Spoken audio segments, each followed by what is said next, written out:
அனுசரணை வழங்குவோர்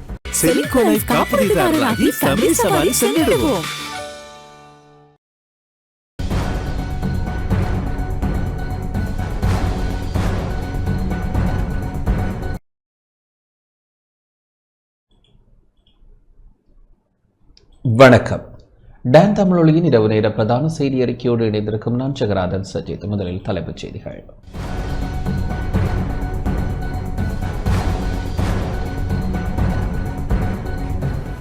எதிர்கால தலைமுறையை போதைப் பொருட்களிலிருந்து காப்பாற்ற அனைவரின் ஆதரவையும் எதிர்பார்ப்பதாக ஜனாதிபதி தெரிவிப்பு.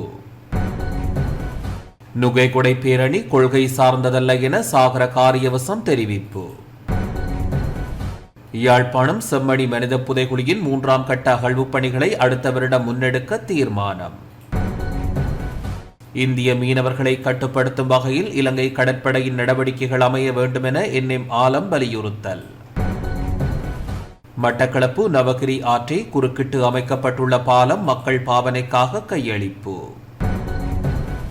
லஞ்ச ஊழல் ஆணைக்குழுவினால் கைது செய்யப்பட்ட 2 முன்னாள் அதிகாரிகள் பிணையில் விடுவிப்பு.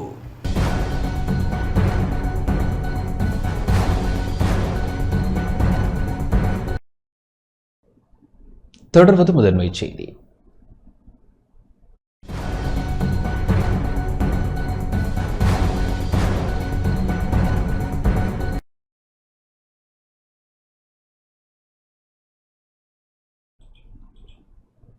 எதிர்கால தலைமுறையை போதைப் பொருளில் இருந்து காப்பாற்ற அனைவரின் ஆதரவையும் எதிர்பார்ப்பதாக ஜனாதிபதி தெரிவித்துள்ளார்.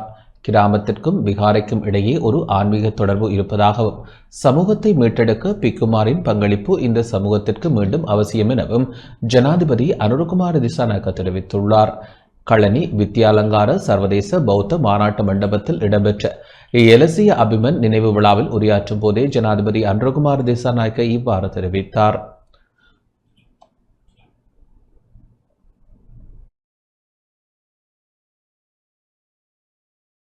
கிராமத்திற்கும் விகாரிக்கும் இடையே ஒரு ஆன்மீக தொடர்பு இருப்பதாகவும் சமூகத்தை மீட்டெடுக்க பிக்குமாரின் பங்களிப்பு இந்த சமூகத்திற்கு மீண்டும் அவசியம் என்றும் ஜனாதிபதி அனுரகுமார திசாநாயக்க தெரிவித்தார். களனி வித்யாலங்கார சர்வதேச பௌத்த மாநாட்டு மண்டபத்தில் நேற்று நடைபெற்ற ஜலசிய அபிமன் நினைவு விழாவில் உரையாற்றும் போதே ஜனாதிபதி அனுரகுமார திசாநாயக்க இவ்வாறு தெரிவித்தார். 1875 நவம்பர் 1ஆம் தேதி போதிசத்வ குணோபேத ரத்மலான ஸ்ரீ தர்மலாக்க மகா சுவாமீந்திர தேரனால் நிறுவப்பட்ட பேலியகுட வித்யாலங்கார பிரிவேனா சமகால பௌத்த கல்வியின் தலைமையங்களில் ஒன்றாக கருதப்படுகிறது. பேலியகுட வித்யாலங்கார பிரிவேனா நிறுவப்பட்டு இந்த ஆண்டு 150 ஆண்டுகள் நிறைவடைகிறது. இந்த நீண்ட வரலாற்றில் வித்யாலங்காரா பிரிவேனா நாடு, தேசம், மதம், தர்மம் மற்றும் மொழிக்கு ஆற்றிய சேவை மகத்தானது. சிங்களம், பாலி, சமஸ்கிருதம் மற்றும் பௌத்த தர்மம் ஆகியவற்றில் கவனம் செலுத்தி பட்டப்படிப்பை நோக்காக கொண்டு பிக்குகளுக்கு தேவையான கல்வியை இந்த நிறுவனம் வழங்கி வந்தது. சமகாலத்துக்கு தேவையான தகவல் தொழில்நுட்ப அறிவு மற்றும் ஆங்கில மொழி அறிவு என்பனவும் வழங்கப்படுகின்றது. இந்த வித்யாலங்காரா பிரிவேனாவை நமது நாட்டில் நவீன கல்வியின் மையம் என்று அழைக்கலாம். வித்யாலங்காரா பிரிவேனா கல்வித்துறையில் பெரும் பங்காற்றியது. இந்த வழிபாட்டு தலம் மிகப்பெரிய சமூக பணிகளை செய்த பிக்குமார்களால் வளப்படுத்தப்பட்டுள்ளது. இந்த வித்யாலங்காரா பிரிவேனா கல்வித்துறையில் மட்டுமல்ல, நமது கிராமங்களுக்கு தேவையான ஒழுக்கமான பிக்குகளை உருவாக்குவதிலும் பெரும் பங்காற்றியது. இது நமது கிராமங்களில் பிரிவேனா கல்விக்கான ஆசிரியர்களை உருவாக்கும் மையமாகவும் மாறியது. பௌத்த தத்துவ அடித்தளங்களை ஆராய்வதன் மூலம் சரியானதை கண்டறிய பாடுபடும் ஒரு மையம் இது. வித்யாலங்காரா பிரிவேனா என்பது உள்நாடு மட்டுமல்ல, வெளிநாட்டு மாணவர்களும் படிக்கும் ஒரு சிறந்த கல்வி மையமாகும். 1940களில் அக்கால ஆட்சியாளர்களின் மக்கள் விரோத கொள்கைகளுக்கு எதிராக பிக்குகள் செயல்படத் தொடங்கினர். இதனால் கோபமடைந்த குழுக்கள் பிக்குகளுக்கு எதிராக ஒரு புதிய வகை அரசியல் பிக்குகளாக புதிதாக பிக்குகளை உருவாக்கினர். புத்தர் போதித்த தர்மத்தை பின்பற்றும் பிக்குகளின் தலைமுறை ஒன்றும், மறுபுறம் கேலிக்குத்தான அரசியல் பிக்குகளின் தலைமுறை என்று கூறப்படும் ஒரு புதிய வகையை உருவாக்கினர். இந்த நாட்டில் பிக்கு தலைமுறை நமது சமூகத்துடன் பிணைப்பை கொண்டுள்ளது. அவர்களின் சமூக செயல்பாடு ஆட்சியாளர்களின் சமூக விரோத கொள்கைகளுக்கு எதிராக இருந்தது. 1946 மார்ச் 14ஆம் தேதி வித்யாலங்காரா பிரிவேனா பிரகடனம் என்ற பெயரில் பிக்குகளும் அரசியலும் என்ற வரலாற்று ஆவணம் வெளியிடப்பட்டது. இந்த பிரகடனத்தின் மூலம் பிக்குகளின் சமூக பணிகளில் மிக முக்கியமான திருப்புமுனை வெளியிடப்பட்டது. ஒரு ஆட்சி வீழ்ச்சியடைந்தால், பொருளாதாரம் வீழ்ச்சியடைந்தால் அதற்கு இணையாக பௌத்த மதத்தின் மீதான தாக்கமும் தவிர்க்க முடியாதது என்பது அந்த அறிக்கை தெளிவாக சுட்டிக்காட்டியிருந்தது. எனவே பிக்குகளின் வாழ்க்கைக்கு பாதிப்பை ஏற்படுத்தாத ஏதாவது திட்டம் இருந்தால், அதில் அரசியலோ அல்லது வேறு எதுவாக இருந்தாலும் அதில் ஈடுபடுவது பிக்குவுக்கு உகந்தது என்று அதில் கூறப்பட்டுள்ளது. இது நமது பிக்குகளுக்கு நல்ல வழிகாட்டுதலை வழங்குகிறது என்று நான் நினைக்கின்றேன். பிக்குகளை மையமாக கொண்டு பரப்பப்பட்ட அவதூறுகள் இந்த அறிக்கையில் பலமான முறையில் தகர்க்கப்பட்டது. இந்த கருத்தாடல் இலவச கல்விச் சட்டத்துடன் தான் அன்று கட்டமைக்கப்பட்டது. இலவச கல்விச் சட்டம் தொடர்பாக வித்யாலங்கார பிரிவினாவை மையமாக கொண்ட பெரும் எழுச்சி மிகவும் வலுவான வெற்றிக்கு வழிவகுத்தது. 1947 காலைய இதழில் வெளியிடப்பட்ட ஒரு கட்டுரையில் குறிப்பிடப்பட்டது போன்று வித்யாலங்கார பிரிவினா பிக்குகள் மற்றும் சமூகத்திற்கு நல்ல விடயங்களை கொண்டு வரும் ஒரு பாரிய மையமாக மாறியுள்ளது. 150 ஆண்டுகள் என்பது ஒரு நீண்ட வரலாறாகும். இந்த மாபெரும் வித்யாலங்கார பிரிவினா 150 ஆண்டுகளாக மிகவும் வலிமையானது மற்றும் நமது பௌத்த தர்மம், சமூகம் மற்றும் பிக்கு சமூகத்தில் மிக முக்கிய பங்கு வகித்து வருகிறது. அந்த வரலாற்று பொறுப்பு தற்போதைய பிரிவினாதிபதி தேரர் மற்றும் எங்கள் பிக்குகளின் தோள்களில் சுமத்தப்பட்டுள்ளது. அவரிடம் ஒப்படைக்கப்பட்ட இந்த பணியை அவர் மிகவும் வெற்றிகரமாக நிறைவேற்றுவார் என்ற நம்பிக்கையும் வலுவான எதிர்பார்ப்பும் எங்களுக்கு உள்ளது. 2005 தொடங்கிய இந்த பிரிவினாவின் நிர்மாணப் பணிகள் 20 ஆண்டுகளாக நிறைவு செய்யப்படவில்லை. மிகவும் மேம்பட்ட தொழில்நுட்பம் மற்றும் பொறியியல் அறிவு கொண்ட ஒரு நாட்டில் ஒரு கட்டடத்தை கட்டி திறக்க 20 ஆண்டுகள் ஆகும் என்றால் நாம் எந்தளவு கீழ்மட்டத்தில் இருக்கிறோம் என்பதை புரிந்து கொள்ளலாம். 2005 செலவிடப்பட்ட பணத்தின் பயன்கள் 2025 தான் கிடைக்கிறது என்றால் பொதுமக்களின் பணத்திற்கு நாம் நியாயத்தை நிலைநாட்டவில்லை. அரச பொறிமுறையில் உள்ள திறமையின்மை, குழப்பகரமான தன்மை என்பவற்றை ஒவ்வொன்றாக தீர்க்க நாங்கள் முயற்சித்து வருகிறோம். இந்த கட்டடத்தின் நிர்மாணப் பணிகள் தொடர்பான ஒரு ஆய்வறிக்கையை அமைச்சர் ஹிருதும சுனில் அமைச்சரவையில் சமர்ப்பித்தார். ஒரு பெரிய கட்டடம் கட்டப்பட்டுள்ளது. மின்சார இணைப்பு பெறுவதில் சிக்கல் எழுந்துள்ளது. கம்பிகள் வெட்டி எடுத்து செல்லப்பட்டுள்ளன. இந்தளவு புனிதமான இடத்தில் உள்ள கம்பியை பாதுகாக்க முடியாவிட்டால் நாடு எங்குள்ளது? போதைப்பொருள்தான் இதற்கு முக்கிய காரணம். கட்டுநாயக்க அதிவேக நெடுஞ்சாலையில் உள்ள கம்பியை பாதுகாக்க அதிரடிப்படை நிறுத்தப்பட்டுள்ளது. கிராமங்களில் உள்ள யானைகள் வேலியில் வைக்கப்பட்டுள்ள பேட்டரிகள் திருடப்படுகிறது. எனவே இந்த கட்டடத்தில் உள்ள பாரிய கம்பி வெட்டப்பட்டதன் பின்னணியில் உள்ள போதைப்பொருள் அச்சுறுத்தல் குறித்து நாம் கவனம் செலுத்த வேண்டும்.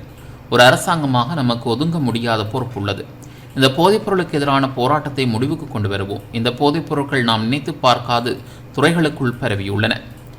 இந்த அச்சுறுத்தலுக்கு எதிராக அரசியல் மற்றும் வாதங்கள் இருக்கலாம். ஆனால் இந்த பேரழிவை தடுக்க அனைவரும் ஒன்று சேர வேண்டும். கிராமத்திற்கும் விகாரைக்கும் இடையிலான வரலாற்று ரீதியான உறவை தகர்க்க முடியாது. நாம் தவறு செய்தால் கிராமத்தில் உள்ள விகாரையின் பிக்குவைத்தான் குறை கூறுவோம். கிராமத்துக்கும் விகாரைக்கும் இடையே ஒரு ஆன்மீக உறவும் வரலாற்று பாரம்பரியமும் உள்ளது. இந்த சமூகத்துக்கு மீண்டும் பிக்குவின் மரபு தேவை. இந்த நாட்டுக்கு ஏற்பட்ட ஒவ்வொரு பேரழிவிலும் பிக்குகள் முன்வந்து செயற்பட்டுள்ளனர். நாட்டுக்கும் மக்களின் நலனுக்காக அவர்கள் எவ்வளவு பணியாற்றியுள்ளனர். நமது நாட்டை மீட்டெடுக்க அத்தகைய பிக்குமார்களின் தலையீடு அவசியம். அந்த தலையீட்டை செய்ய நான் உங்களுக்கு அழைப்பு விடுக்கின்றேன். අද ලෝකෙහි මනුෂ්‍යයන්ගේ යහපත පිණිස කරන හැම වැඩ පිළිවෙලක්ම දේශපාලනට අයත් යයි අපි විශ්වාස කරමු. ආගම දියුණුවට ක්‍රියා කිරීම භික්ෂුවට අයි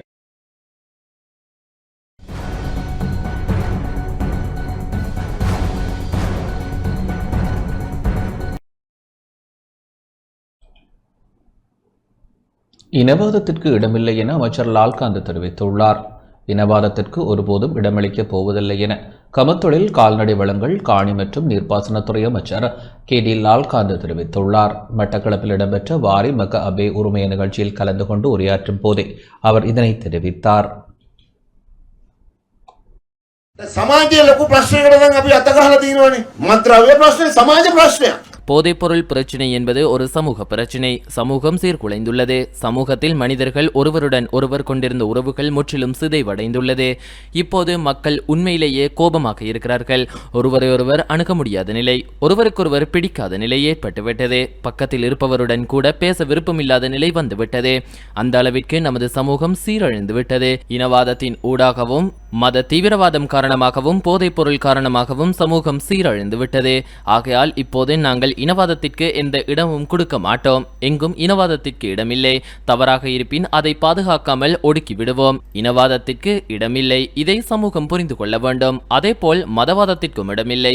யாருக்கும் தங்கள் விருப்பப்படி மதத்தை கடைபிடிக்கலாம், பிரச்சனை இல்லை. அது அவர்களின் தனிப்பட்ட விடயம். சமூகம் முற்றிலும் சிதைந்து விட்டது. அடுத்ததாக பார்க்கும்போது போதைப் பொருள் இன்று ஒரு தொற்று நோயாக மாறியுள்ளது. பரவியுள்ளது. மிகப்பெரிய தொற்று அது பாடசாலைகளுக்குள்ளும் ஊடுருவியுள்ளது.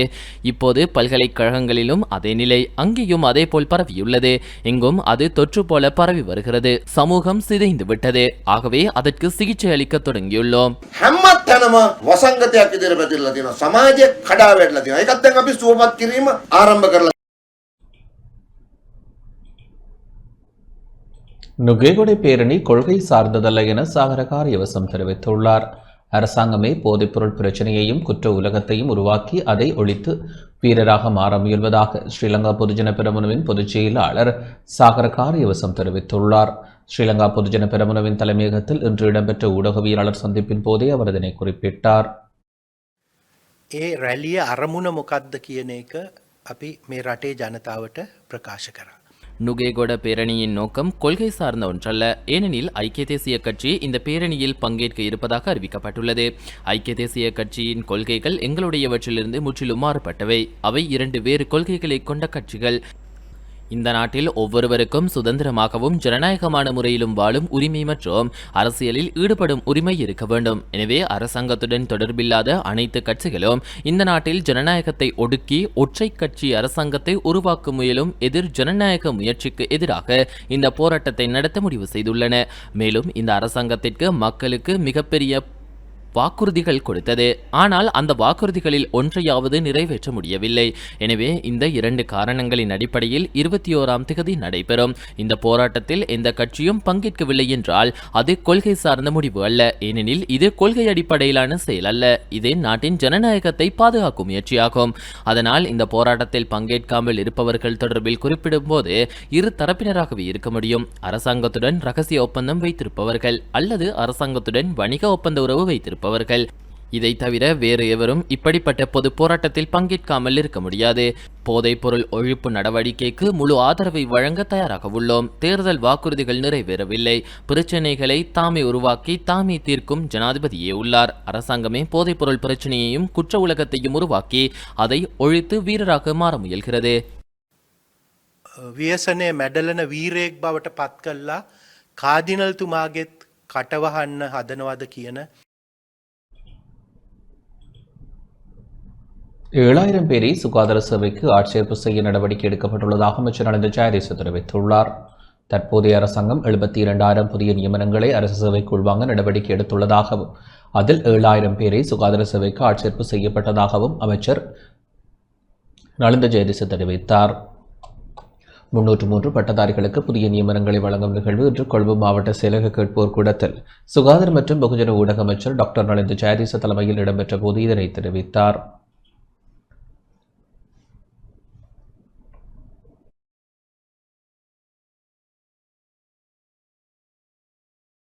ඔහුගේ කාලයක් පුරා මුහුණ දුන්නු ප්‍රශ්නයක් තමයි මේ බඳවා ගැනීම පිළිබඳ ප්‍රශ්නය. கடந்த ஆண்டுகளில் தனிப்பட்ட தேவைகளின் அடிப்படையில் பல்வேறு வழிகளில் அரச சேவைக்கு ஆட்சேர்ப்பு செய்யப்பட்டதால் அரச ஊழியர்களின் எண்ணிக்கை தேவையான எண்ணிக்கையை விட அதிகமாக இருந்தது. தற்போதைய அரசாங்கம் அரச சேவைக்கான ஆட்சேர்ப்புக்கென ஒரு திட்டமிடலை தயாரித்துள்ளது. அதன்படி மொத்தம் 72,000 புதியவர்களை அரச சேவைக்கு ஆட்சேர்ப்பு செய்ய அரசாங்கம் நடவடிக்கை எடுத்துள்ளது. அதில் சுகாதார அமைச்சகம் மட்டும் சுமார் 9,000 பேரை ஆட்சேர்ப்பு செய்ய ஒப்புதல் பெற்றுள்ளது. அவர்களில் கிட்டத்தட்ட 7,000 பேரை ஏற்கனவே ஆட்சேர்ப்பு செய்ய நடவடிக்கை எடுத்துள்ளது. கடந்த 6 மாதங்களில் 4,141 செவிலியர் அதிகாரிகள் மற்றும் செவிலியர்கள் பொது சேவைக்கு ஆட்சேர்ப்பு செய்யப்பட்டுள்ளனர். 2018ஆம் ஆண்டுக்கு பிறகு மிக குறைந்த எண்ணிக்கையிலான பட்டதாரிகள் மட்டுமே ஆட்சேர்ப்பு செய்யப்பட்டுள்ளனர். நீண்ட காலமாக ஆட்சேர்ப்பு இல்லாததால் பல சிக்கல்கள் எழுந்துள்ளது. ஆனால் தற்போதுள்ள நிர்வாக சிக்கல்கள் மற்றும் குறைபாடுகள் காரணமாக நியமனங்கள் வழங்க சுமார் 8 மாதங்கள் ஆகியுள்ளது. மேலும் சுமார் 2,000 பட்டதாரிகள் அரச சேவையில் இணைக்கப்படுவார்கள் என்ற எதிர்பார்ப்பு உள்ளது. இந்த ஆட்சேர்ப்பு மிகவும் படிப்படியாக செய்யப்பட வேண்டும். චෙදෝපාධාරීන් 700කට පත්වීම ලබා දුන්නා. අපි සෞඛ්‍ය සේවාවේ වැඩි ප්‍රමාණයක් බඳවාගෙන තියෙන්නේ හෙද නිලධාරීනියන්. யாழ்ப்பாணம் செம்மணி மனித புதுக்குடியின் 3ஆம் கட்ட அகழ்வு பணிகளை அடுத்த வருடம் முன்னெடுக்க தீர்மானிக்கப்பட்டுள்ளது. யாழ்ப்பாணம் செம்மணி சித்துப்பாத்தி மனித புதைகுழிக்குள் மழைநீர் தேங்கி நிற்பதனால் அடுத்த வருடம் 3ஆம் கட்ட அகழ்வு பணிகளை முன்னெடுக்க தீர்மானிக்கப்பட்டுள்ளது. மனித புதைகுழியில் இதுவரை 2 கட்டங்களாக மேற்கொள்ளப்பட்ட அகழ்வு பணிகளின் போது 240 மனித எலும்புக்கூட்டு எச்சங்கள் அடையாளம் காணப்பட்ட நிலையில் 239 எலும்புக்கூட்டு எச்சங்கள் அகழ்ந்தெடுக்கப்பட்டுள்ளன. இந்த நிலையில் 3ஆம் கட்ட அகழ்வு பணிக்கான நிதி ஒதுக்கப்பட்டுள்ள நிலையில் 3ஆம் கட்ட அகழ்வு பணிகளை முன்னெடுப்பது தொடர்பில் ஆராய்வதற்காக யாழ்ப்பாண நீதவான் நீதிமன்ற நீதவான் எஸ் லெனின்குமார், சட்ட வைத்திய அதிகாரி செல்லையா பிரணவன், சட்டத்தரணிகளான நிரஞ்சன் ரஜிதா உள்ளிட்டோர் அடங்கிய குழுவினர் நேரில் சென்று பார்வையிட்டனர். புதைகுழிக்குள் மழைநீர் தேங்கி நிற்பதனால் அடுத்த கட்ட அகழ்வு பணிகளை மேற்கொள்வது தொடர்பில் எதிர்வரும் ஜனவரி மாதம் 19ஆம் தேதி மீண்டும் அகழ்வு தளத்திற்கு விஜயம் மேற்கொண்டு அடுத்த கட்ட அகழ்வு பணிகளை முன்னெடுப்பது தொடர்பில் ஆராய தீர்மானிக்கப்பட்டது.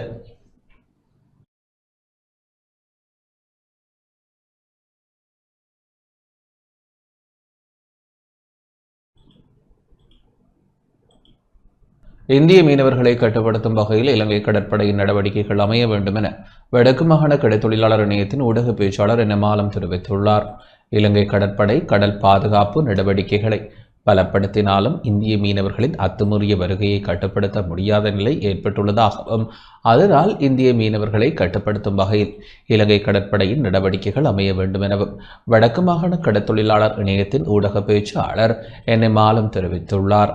இன்று மன்னாரில் உள்ள அலுவலகத்தில் ஊடக சந்திப்பை நடத்திய வேளை இவ்வாறு குறிப்பிட்டார்.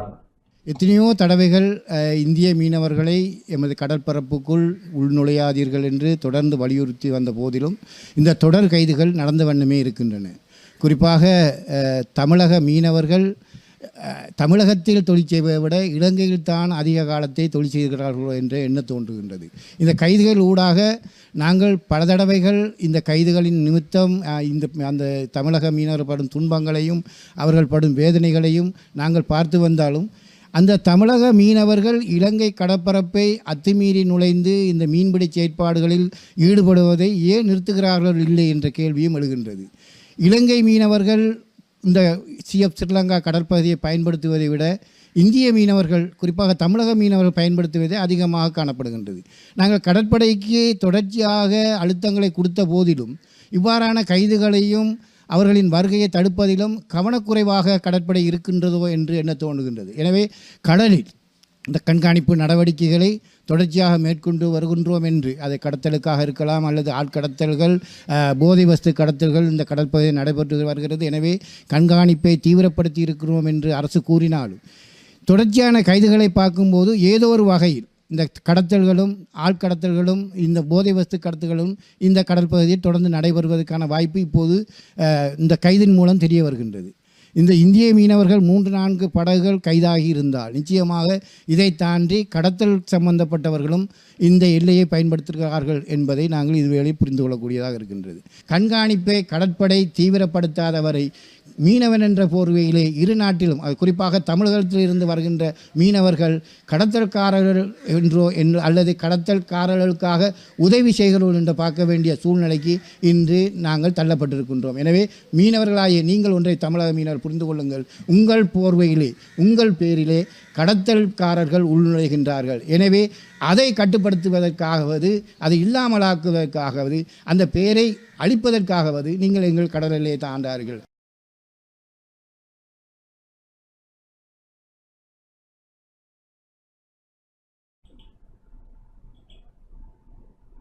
இதேவேளை எல்லை தாண்டி வந்து சட்டவிரோத மீன்பிடி நடவடிக்கையில் ஈடுபட்ட இந்திய மீனவர்கள் இன்றைய தினம் காரைநகர் கடற்பரப்பில் வைத்து கடற்படையினரால் கைது செய்யப்பட்டுள்ளனர்.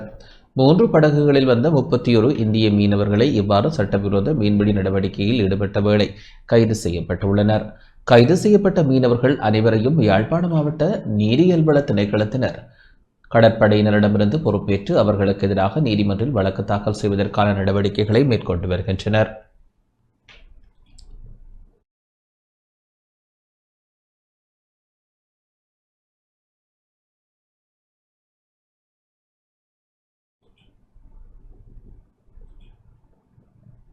முல்லைத்தீவு மாங்குளம் புகையிரத நிலையத்திற்கும் முருகண்டி புகையிரத நிலையத்திற்கும் இடைப்பட்ட 302.6 கிலோமீட்டர் பகுதியில் புகையிரத கடவை அமைத்து தருமாறு மக்கள் கோரிக்கை விடுத்துள்ளனர். முல்லைத்தீவு மாவட்டத்தின் ஒட்டுசுட்டான் பிரதேச செயலக பிரிவிற்குட்பட்ட மாங்குளம் புகையிரத நிலையத்திற்கும் முருகண்டி புகையிரத நிலையத்திற்கும் இடைப்பட்ட பனிக்கன்குளம் கிராம அலுவலர் பிரிவில் 302.6 கிலோமீட்டர் பகுதியில் புகையிரத கடவை அமைத்து தருமாறு மக்கள் கோரிக்கை விடுத்துள்ளனர். இது தொடர்பில் பல்வேறு தரப்பினரிடம் முறையிட்டும் தமக்கு இதுவரை எந்த தீர்வும் கிடைக்கவில்லை எனவும் மாவட்ட அரசாங்க அதிபர் ஊடாகவும் 2 தடவைகள் புகையிரத திணைக்களத்திற்கு கடிதம் அனுப்பப்பட்டும் இதுவரை எந்த நடவடிக்கைகளும் மேற்கொள்ளப்படவில்லை எனவும் மக்கள் கவலை வெளியிட்டனர். புகையிரத கடவை இன்மையால் பாடசாலை மாணவர்கள் முதல் அனைவரும் பாதிக்கப்படுகின்ற நிலையில் பாதுகாப்பான புகையிரத கடவை அமைத்து தரப்பட வேண்டும் என மக்கள் கோரிக்கை விடுத்துள்ளனர். ரயில்வே கடைக்காங்கள 12 குடும்பத்துக்கு மேலே வசித்து வந்து வரோம். அதோட பாடசாலை மாணவர்களும் வயதானாக்களும் இதால் தான் போய் வரவர்கள். அப்போ பல வருஷமாக கேட்டுருக்கோம், இதில் ஒரு கடவை போட்டுத்தாங்க. ரயில் இப்போ வரைக்க அங்காளைங்களை பார்த்தா ரயில் ஒன்றும் தெரியாது. அப்போ ஒரு கடவை போட்டுத்தாங்க பல தடவை கோரிக்கை விடுத்திருக்கோம். நிறைய இந்த மாதிரி நடவடிக்கையும் செய்யலை. உடனடியாக இந்த கடவை இருக்கா செயற்படுத்தி போட்டு தருமாறு கேட்டுக்கொள்ளும்.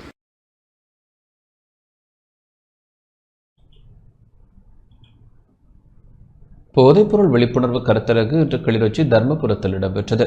போதைப்பொருள் விழிப்புணர்வு கருத்தரங்கு இன்று கிளிநொச்சி தர்மபுரம் மத்திய கல்லூரியில் இடம்பெற்றது. தர்மபுரம் மத்திய கல்லூரி மாணவர்களுக்கு தர்மபுரம் போலீஸ் நிலைய பொறுப்பதிகாரி மற்றும் போதைப்பொருள் ஒழிப்பு பிரிவினர், சிறுவர் நன்னடத்தை பிரிவினர் இணைந்து போதைப்பொருள் பாவனையால் ஏற்படக்கூடிய தீமைகள் தொடர்பிலும் தொலைபேசியினால் ஏற்படும் பாரிய அளவிலான பாதிப்புகள் தொடர்பிலும் மாணவர்களுக்கு எடுத்துரைத்தனர். இந்த கருத்தரங்கில் தர்மபுரம் போலீஸ் நிலைய பொறுப்பதிகாரி M. திசநாயக்க, தர்மபுரம் மத்திய கல்லூரி அதிபர் மற்றும் கண்டாவளை பிரதேச செயலக சிறுவர் நன்னடத்தை பிரிவினர் பங்கேற்றனர்.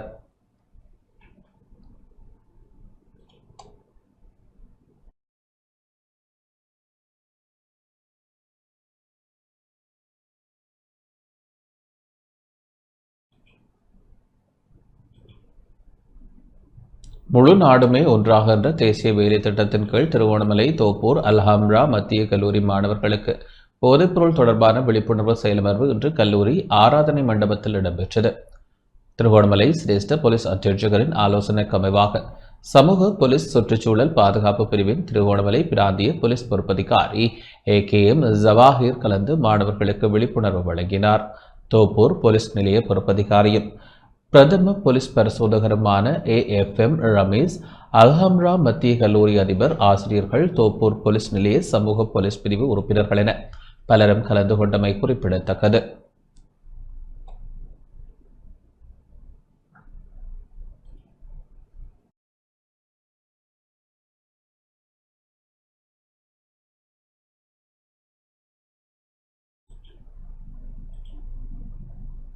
பரசங்குளம் புதிய வீட்டுத்திட்ட கிராம வீதிக்கான காப்பீட்டிடும் பணி ஆரம்பிக்கப்பட்டுள்ளது. பவுனியா, புளியங்குளம், பரசங்குளம் புதிய வீட்டுத்திட்ட கிராம வீதிக்கான காப்பீட்டிடும் பணியை வன்னி மாவட்ட நாடாளுமன்ற உறுப்பினர் மா. ஜெகதீஸ்வரன் இன்று ஆரம்பித்து வைத்தார். கிராமப்புற வீதிகளை அபிவிருத்தி செய்யும் நோக்கில் 23.03 மில்லியன் ரூபாய் நிதியொதுக்கீட்டில் 810 மீட்டர் தூரத்திற்கான வீதியானது காப்பெட் இடப்பட உள்ளமை குறிப்பிடத்தக்கது. இந்நிகழ்வில் நாடாளுமன்ற உறுப்பினர் மா. ஜெகதீஸ்வரன், கட்சி ஆதரவாளர்கள், பொதுமக்கள் என பலர் கலந்து கொண்டனர். இருக்கின்ற 2026 வரவு செலவு திட்டத்திலேயும் அதிகூடிய நிதியினை ஜனாதிபதி அவர்கள் வடக்கு மாகாணத்துக்கு ஒதுக்கி இருக்கின்றார் என்ற ஒரு மகிழ்ச்சியான செய்தியையும் இவ்விடத்தில் பகிர விரும்புகின்றேன். கிட்டத்தட்ட 8.7 பில்லியன் ரூபாவுக்கு மேல் ஆன நிதி ஒதுக்கப்பட இருப்பதாக கேள்விப்படுகின்றேன். இதிலே கணிசமான தொகை நிதி கிராமப்புற வீதிகளையும் அதே போல வறுமை ஒழிப்பு திட்டங்களுக்கும் உட்கட்டமைப்பு வசதிகளை மேம்படுத்துவதற்கும் விவசாய குளங்களை புனரமைப்பதற்குமான செயற்திட்டங்கள் நடைபெற இருக்கின்றன. இதிலும் விசேடமாக வவுனியா மாவட்டத்திற்கு கிட்டத்தட்ட 1.7 பில்லியன் ரூபாய் பெறுமதியான 8 மாடிகளை கொண்ட ஒரு கட்டிடம் அரசாங்க அதிபர் காரியாலயமாக அமையப்பெற இருக்கின்றது. இதற்கான நிதி ஒதுக்கீடும் ஒதுக்கப்பட இருக்கின்றது. அதைவிட மேலதிகமாக 1000 மில்லியன் ரூபாய் குளங்களை புனரமைப்பதற்காக வவுனியா மாவட்டத்துக்கு ஒதுக்கப்பட இருக்கின்றது. இவ்வாறு ஒவ்வொரு மாவட்டத்திற்கும் முல்லைத்தீவு, வவுனியா, மன்னார் மாவட்டங்களுக்கு அபிவிருத்தி திட்டங்களுக்கு மக்களது வாழ்வாதாரம், பொருளாதார மற்றும் அவர்களுடைய விவசாய நடவடிக்கைகளை அபிவிருத்தி செய்யும் நோக்காக ஒதுக்கப்பட இருக்கின்றது. இதைவிட விசேடமாக கல்விக்கு கணிசமான தொகை நிதி ஒதுக்கப்பட்டு யுத்தத்தால் பாதிக்கப்பட்ட இந்த வன்னி பிரதேசத்தை கட்டியெழுப்புகின்ற இந்த பணியிலே நாமும் அரசாங்கமும் ஜனாதிபதி பிரதமர் உட்பட அமைச்சர்கள் பாராளுமன்ற உறுப்பினர்கள் பிரதேச சபை உறுப்பினர்கள் அனைவரும் ஒன்றுபட்டு முழு மூச்சாக செயற்பட்டு கொண்டிருக்கின்றார்கள்.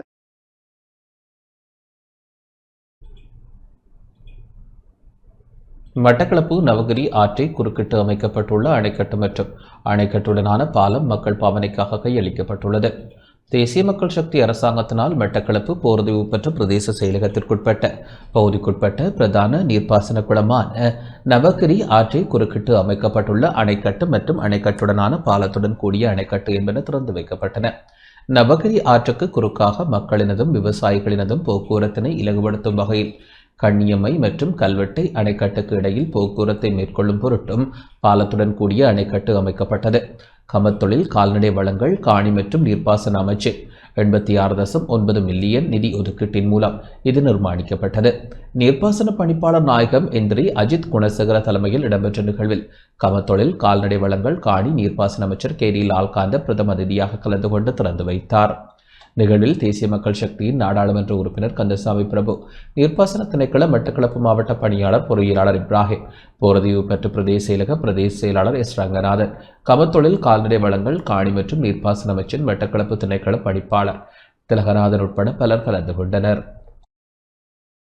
அனைவரும் எதிர்பார்க்கின்ற அந்த முந்தனையார் திட்டம் மட்டக்களப்பு மாவட்டத்தின் நீர்ப்பாசன துறையிலே பாரியளவு மாற்றத்தை கொண்டு வர இருக்கின்ற அந்த நீர்ப்பாசன திட்டம் உண்டான முந்தனையார் திட்டம் மிக விரைவில் இந்த மட்டக்களப்பு மாவட்டத்தில் உருவாக்கப்பட காத்திருக்கின்ற விடயத்தை நான் தெரிவித்துக் கொள்ள விரும்புகின்றேன். இந்த 2026ஆம் ஆண்டு வரவு செலவு திட்ட நிதி ஒதுக்கீட்டிலே விசேடமாக அதன் தொடர்பான கருத்தாடல் இருக்கும் என்று நான் எதிர்பார்க்கின்றேன்.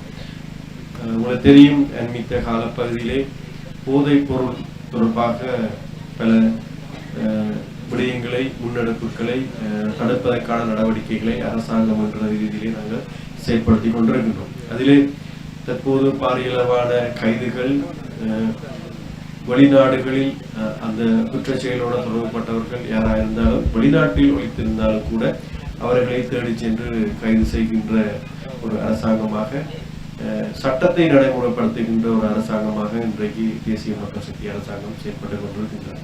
ஆகவே இன்று போதைக்கு எதிராக நவம்பர் அக்டோபர் 30 அந்த செயற்திட்டத்தை நாங்கள் ஆரம்பித்திருந்தோம். அதனூடாக இனி இந்த நாட்டிலே போதை குற்றச்செயலில் ஈடுபவர்களுக்கு இடமில்லை என்ற கருத்தை நாங்கள் முன்வைக்கின்றோம். இதிலே அவர்கள் ஒன்று விட்டு செல்ல வேண்டும், அல்லது அவர்களாகவே அதிலிருந்து விடுபட வேண்டும் என்ற விடயத்தை நாங்கள் இந்த செயலகத்திலூடாக நாங்கள் தெரியப்படுத்தியிருக்கின்றோம். விட்டு செல் என்ற விடயத்தை நாங்கள் முன்னெடுத்து சென்றிருக்கிறோம். ஆகவே போதை கலாச்சாரத்திலிருந்து எங்கள் இளைஞர் யுவதிகளை மீட்பதற்கான அந்த முயற்சிகளையும் நாங்கள் ஒரு பக்கம் அரசாங்கம் என்ற ரீதியிலே நாங்கள் செயற்படுத்திக் கொண்டிருக்கின்றோம். முதலாவதாக இந்த விவசாயிகள் எதிர்நோக்கிய உர பிரச்சனை, அதனை முழுமையாக மாற்றி அமைத்து 10,000 ரூபாய்கள் அதிகரித்து இப்போது 25,000 ரூபாய்கள் அவர்கள் மானிய உரத்தினை பெற்றுக் கொண்டிருக்கின்றார்கள். அங்கு ஆரம்பித்து படிப்படியாக இந்த விவசாய துறையிலே பாரிய மாற்றங்களை தேசிய மக்கள் சக்தி அரசாங்கம் செய்து கொண்டு வருகின்றது என்றால் நிச்சயமாக அது உண்மையாக மட்டும்தான் இருக்கும்.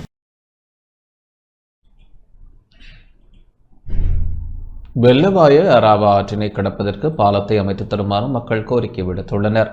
வெள்ளவாய பிரிவில் உள்ள பிரதேச செயலாளர் பிரிவில் வெவ்வேல் ஒந்துர வெள்ளவாய வீதியில் உள்ள அலிஹொட்டா அராவா ஆற்றினை கடப்பதற்கு மேல் பாலம் ஒன்று இல்லாதமையினால் மிகவும் பாதுகாப்பற்ற நிலையில் பயணிக்க வேண்டிய துர்ப்பாக்கிய நிலைக்குள்ளாகியுள்ளதாக பிரதேச மக்கள் தெரிவிக்கின்றனர்.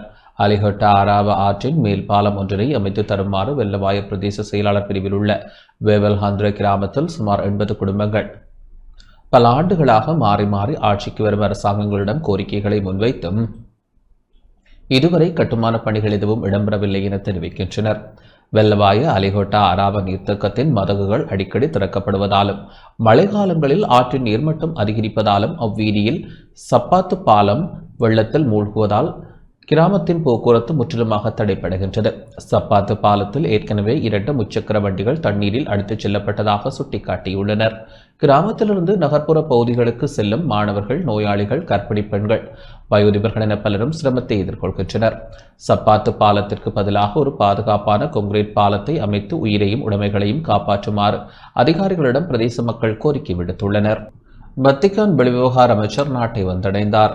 உத்தியோகபூர்வ விஜயம் மேற்கொண்டு வத்திக்கான் வெளிவிவகார அமைச்சரான பேராயர் ஃபோல் ரிச்சர்ட் கல்லாகர் நாட்டை வந்தடைந்தார்.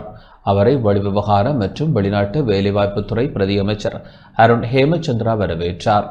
இரு நாடுகளுக்கு இடையேயான உறவுகளை வலுப்படுத்துதல் மற்றும் மோதலுக்கு பின்னரான நல்லிணக்கத்திற்கு ஆதரவளிப்பதில் திருச்சபையின் தொடர்ச்சியான ஈடுபாட்டை இந்த விஜயம் அடிக்கோடிட்டு காட்டுகிறது. வெளிநாட்டு அலுவல்கள், வெளிநாட்டு வேலைவாய்ப்பு மற்றும் சுற்றுலாத்துறை அமைச்சர் விஜிதஹேரத்தின் அழைப்பின் பேரில் இந்த விஜயம் இடம்பெறுகின்றது. இலங்கைக்கும் வத்திக்கானுக்கும் இடையிலான ராஜதந்திர உறவுகளின் 50வது ஆண்டு நிறைவுடன் இந்த விஜயம் அமைந்துள்ளது. இலங்கையில் தங்கியிருக்கும் காலத்தில் பேராயர் ஜனாதிபதி அன்ருகுமார திசாநாயக்க, பிரதமர் ஹரணி அமரசூரிய மற்றும் அரசாங்கத்தின் சிரேஷ்ட அதிகாரிகளை சந்தித்து இருதரப்பு ஒத்துழைப்பு மற்றும் மனிதாபிமான முன்னுரிமைகள் குறித்து கலந்துரையாடுவார். அதே நேரம் 5 தசாப்த கால ராஜதந்திர பங்களிப்பை கொண்டாடும் வகையிலான நினைவு பேருரை ஒன்றை அவர் நிகழ்த்துவார் என எதிர்பார்க்கப்படுகிறது. 2019 உயிர்த்த ஞாயிறு தாக்குதல்களால் பாதிக்கப்பட்ட தேவாலயங்கள் உட்பட நாடு முழுவதும் உள்ள பல மற்றும் கலாச்சார தலங்களுக்கு அவர் விஜயம் செய்ய உள்ளார். இந்த விஜயம் பாதிக்கப்பட்டவர்களுக்கு வத்திக்கான் வழங்கும் ஒருமைப்பாட்டையும் சர்வமத நல்லிணக்கத்திற்கான அதன் ஆதரவையும் வலியுறுத்துகின்றது.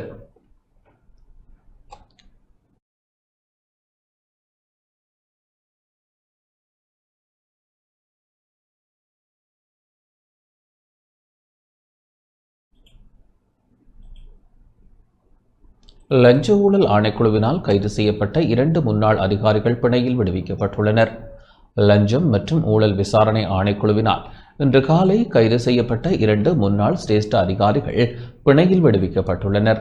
2 வெவ்வேறு ஊழல் குற்றச்சாட்டுகள் தொடர்பில் இலங்கை ரயில்வே திணைக்களத்தின் முன்னாள் பொது முகாமையாளர் சுமதிபால மகானவா அபேவிக்ரமவும், அரச பொறியியல் கூட்டுத்தாபனத்தின் முன்னாள் செயற்பாட்டு பணிப்பாளர் சரத் சந்திர குணரத்ன ஜெயதிலகவும் இன்று காலை கைது செய்யப்பட்டனர்.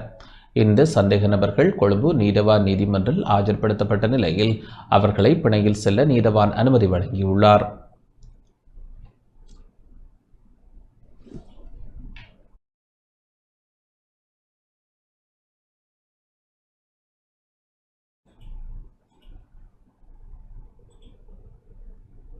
கடற்தொழில் அமைச்சர் ஏ சந்திரசேகருக்கும் இலங்கைக்கான சவுதி அரேபிய தூதுவருக்கும் இடையில் சந்திப்பு இடம்பெற்றுள்ளது.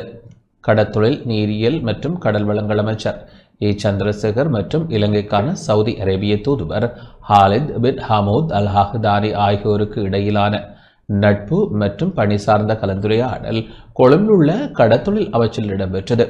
இலங்கை அரசாங்கத்துடன் இணைந்து கடற்தொழில் மற்றும் மீன்வளத்துறையை நவீனமயப்படுத்தும் நோக்கில் தொழில்நுட்ப ஒத்துழைப்பு, முதலீட்டு விரிவாக்கம் மற்றும் செறிவு அறிவு பரிமாற்றம் போன்ற துறைகளில் உறவுகளை வலுப்படுத்த சவுதி அரேபியா முனைந்துள்ளது.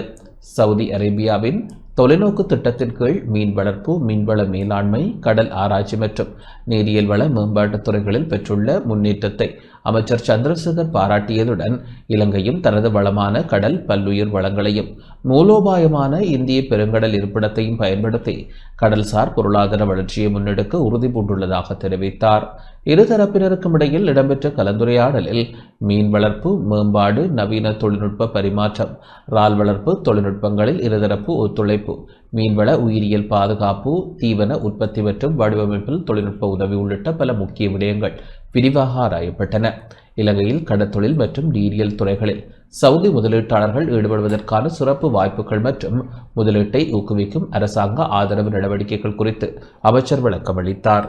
தொழில்நுட்பம் மற்றும் கல்வி பரிமாற்றம், கடல்சார் ஆராய்ச்சி ஒத்துழைப்பு, இளம் தொழில்நுட்ப நிபுணர்களுக்கான பயிற்சி வாய்ப்புகள் குறித்தும் கலந்துரையாடப்பட்டது. இந்த சந்திப்பில் கடற்தொழில் அமைச்சின் செயலாளர் மற்றும் சவுதி தூதரக பிரதிநிதிகள் பங்கேற்றனர்.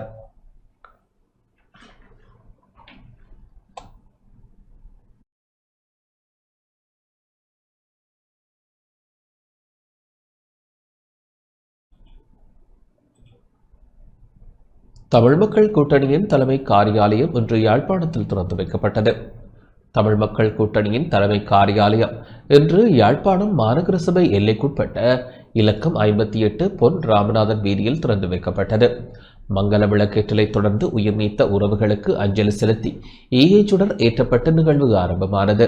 கட்சியின் மத்திய குழு உறுப்பினர் மணிவண்ணனால் கட்சி கொடி ஏற்றி வைக்கப்பட்டதை அடுத்து கட்சியின் தலைமை காரியாலயத்தின் பெயர் பலகை திரைநீக்கம் செய்து வைக்கப்பட்டது.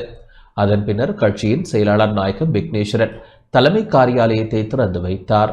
இந்த நிகழ்வில் வி மணிவண்ணன், எஸ் சிற்பரசன், பார்த்திபன் உள்ளிட்ட கட்சியின் மத்திய குழு உறுப்பினர்களுடன் மன்னார், வவுனியா மாவட்டங்களின் அமைப்பாளர்கள், உள்ளூராட்சி மன்ற உறுப்பினர்கள், ஆதரவாளர்கள் பங்கேற்றனர். இதன்போது கட்சி மகளிர் அணியின் ஏற்பாட்டில் பாடசாலை மாணவி ஒருவருக்கு துவிச்சக்கர வண்டியொன்று வழங்கி வைக்கப்பட்டது. தமிழ் மக்கள் கூட்டணி தான் தமிழ் மக்களுடைய எதிர்காலம் என்கின்ற அசைக்க முடியாத செய்தியை நான் இந்த சந்தர்ப்பத்திலே கூறி வைக்கின்றேன். இன்று நாங்கள் ஒன்றாக, 10ஆக, 100ஆக நாங்கள் இருக்கின்றோம். நாளை பல்லாயிரக்கணக்காக தமிழ் மக்கள் கூட்டணியிலே எங்களுடைய மக்கள் எங்களோடு அணிதிரள்வார்கள் என்ற அசைக்க முடியாத நம்பிக்கையும் அதற்கான மன உறுதியும் எங்களிடம் இருக்கிறது. எந்த தேர்தல் களத்திலும் எந்த சூழ்நிலையிலும் நாங்கள் எங்களுடைய இலட்சிய பாதையை மாற்றியமைக்கப் போவதில்லை. அந்த உள்ளூராட்சி மன்ற தேர்தலில் தமிழரசு கட்சியோட நீங்கள் இணைந்து சில இடங்கள் ஆட்சி அமைச்சினீங்க. இதே கூட்டணி உங்களை மாகாண சபை தேர்தலையும் சேர்ந்து போகுமா, அல்லது நீங்கள் தனித்து மாகாண சபை தேர்தலில் போட்டிருந்தது? அரசாங்கத்துக்கு மாகாண சபை தேர்தலை நடத்துவதில் சற்று தடங்கல்கள் இருக்கின்றன. ஏனென்றால் உள்ளூராட்சி தேர்தல்களிலே அவர்களுடைய வாக்கு விகிதம் குறைந்ததை கண்டு அடுத்த கட்டத்திலே மாகாண சபை தேர்தல்களே இன்னும் குறையக்கூடும் என்றதால் அதனுடைய தாக்கம் தங்களுக்கு மிகவும் ஏற்புடையதில்லாத இருக்கும் என்ற ஒரு காரணத்தினால இதை தொடர்ந்து தள்ளி போட்டுக்கொண்டு வரக்கூடிய ஒரு சந்தர்ப்பம் இருக்கின்றது. ஆனால் அது நடைபெற்று இதை நடத்துவதானால் தற்போது இருக்கும் எங்களுடைய கூட்டுகள் தொடர்ந்து நடைபெற்று கொண்டிருக்கும். எந்த கட்சியோடு இருந்தாலும் அந்த கூட்டுகள் நடைபெற்று கொண்டிருக்கும். திமுக சக்தி அரசாங்கத்திலே நீதிமன்றத்துக்குள்ளே வைத்து ஒரு சுட்டுக் கொல்லப்பட்டிருந்தார். அதே நேரத்தில் தனது இருக்கையில வைத்து சுட்டுக் கொல்லப்பட்டிருந்தார். இவ்வாறான சம்பவங்கள் இந்த அரசாங்கத்திலே அதிக இடம்பெற்று. இது இந்த அரசாங்கத்தின் இருக்கிறத காரணத்தினால நடைபெற்று நீங்கள் சொல்றது எனக்கு ஏற்றுக்கொள்ள முடியாது. இன்னொரு அரசாங்கம் இருக்கையும் அது நடந்திருக்க கூடும். அதாவது வன்முறை சம்பவங்கள் வித்தியாசமான வெவ்வேறு விதமான வன்முறை சம்பவங்கள் எங்கும் நடைபெறுகின்றது. இலங்கையிலே பழைய அரசாங்கங்கள் இருக்கும்போது சில நடைபெற்றது, சில அது பத்திரிகைக்கு வராமலும் நடைபெற்றிருக்கின்றன. இப்பொழுது நாங்கள் அதனை பத்திரிகையிலே பெரிதாக இது பண்ணி அந்த சம்பவங்களும் இந்த அரசாங்கம் இருப்பதால் தான் வன்முறைகள் நடைபெறுகின்றன என்ற ஒரு கருத்தை வெளியிடுவதற்காக பலர் முயல்கின்றார்கள்.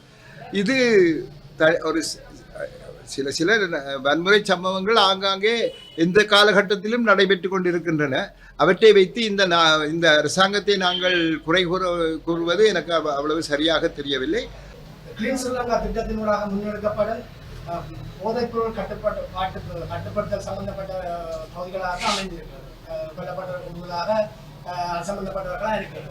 தற்போதைய அரசாங்கம் போதைப்பொருள் கட்டுப்பாட்டு செயற்பாடுகள் அதிதீவிரமாக முன்னெடுத்து அநேகமாக வெற்றியை கண்டதாக தான் இருக்குது. இது தொடர்பாக உங்களுக்கு நீங்கள் இப்போ சொல்கிறேன் என்னென்னா, ஏதாவது நன்மையை செய்யக்க ஆக்கள் அதுக்கு எதிர்ப்பு தெரிவித்தா அந்த நன்மையை செய்யாமல் விடுங்கன்னு சொல்கிற மாதிரி இருக்குது.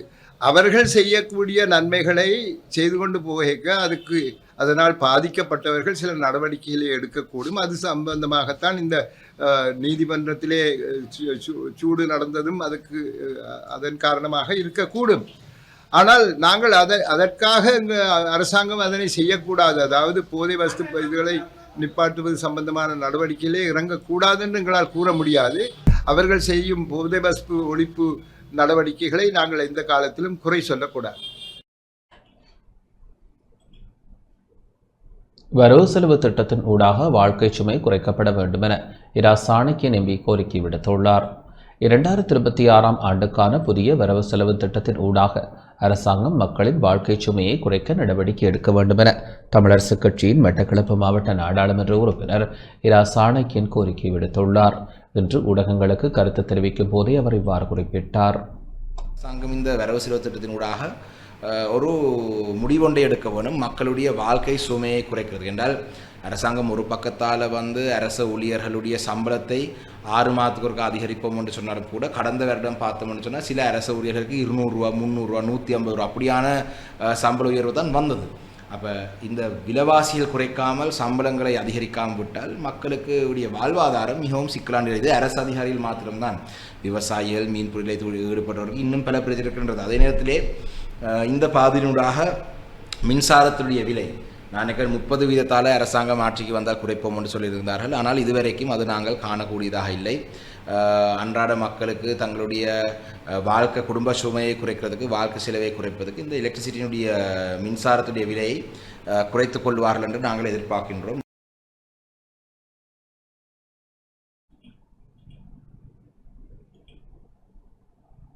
நாம் விலகிச் செல்லும் இயற்கையும் வாழ்வியலும் திறந்த கலந்துரையாடல் வவுனியாவில் இடம்பெற்றது.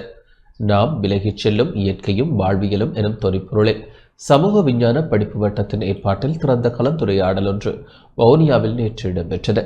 வவுனியா மாவட்ட சிரேஷ்ட ஊடகவியலாளர் நா கபிலநாத் தலைமையில் இடம்பெற்ற கலந்துரையாடலில் ஆயுர்வேத வைத்தியர் ப சத்யநாதன் கருத்துரைகளை வழங்கினார்.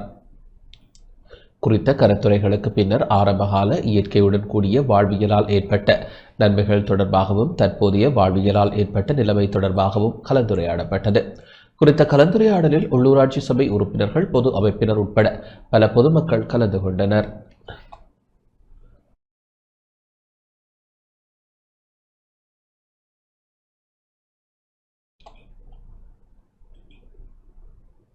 நுவரெலியா ஜாகிரா கல்லூரியின் 25வது ஆண்டு நிறைவை முன்னிட்டு விசேட நிகழ்வுகள் இடம்பெற்றன. நுவரெலியா ஜாகிரா கல்லூரியின் 25வது ஆண்டு நிறைவை முன்னிட்டு 2026ஆம் ஆண்டுக்கான மாணவ தலைவர்களுக்கு சின்னஞ்சூட்டும் நிகழ்வும் மாணவர்களின் கைப்பணி பொருட்கள் உள்ளடங்கியதான கண்காட்சியும் நுவரெலியா வலயக்கல்வி பணிப்பாளர் DMS திசநாயக்க தலைமையில் இன்று ஆரம்பித்து வைக்கப்பட்டது. 2000ஆம் ஆண்டு நிறுவப்பட்ட ஜாகிரா கல்லூரி 25வது ஆண்டு நிறைவை கொண்டாடும் முகமாக தரம் 1 முதல் தரம் 11 வரை மாணவர்களின் கைப்பணி கண்காட்சி இன்றும் நாளையும் நடத்தப்படுவதாக பாடசாலை நிர்வாகம் அறிவித்துள்ளது. குறித்த கண்காட்சி நுவரெலியா ஜாகிரா கல்லூரியின் அதிபர் நிசாம் டீனின் வழிகாட்டுதலின் கீழ் மாணவர்கள், ஆசிரியர்கள், பெற்றோர்களின் ஆதரவுடன் முன்னெடுக்கப்பட்டுள்ளது. இந்த ஆரம்ப நிகழ்வில் ஆஸ்திரேலியா நுவரெலியா வலயக்கல்வி அலுவலகத்தின் பணிப்பாளர், பாடசாலை அதிபர்கள், மத தலைவர்கள், சமூக நலன் விரும்பிகள், பெற்றோர்கள், சிறுவர்கள் என பலர் கலந்து கொண்டனர்.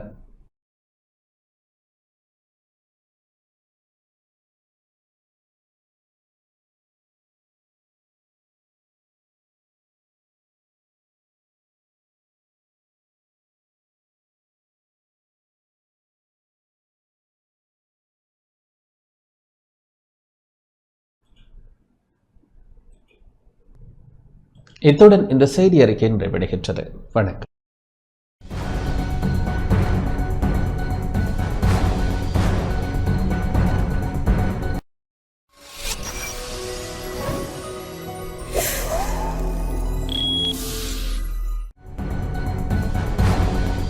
அனுசரணை வழங்கியோர் செலிகோ லைஃப் காப்பீட்டுதாரராகி தமிழ் சவாரி சென்றிடுவோம்.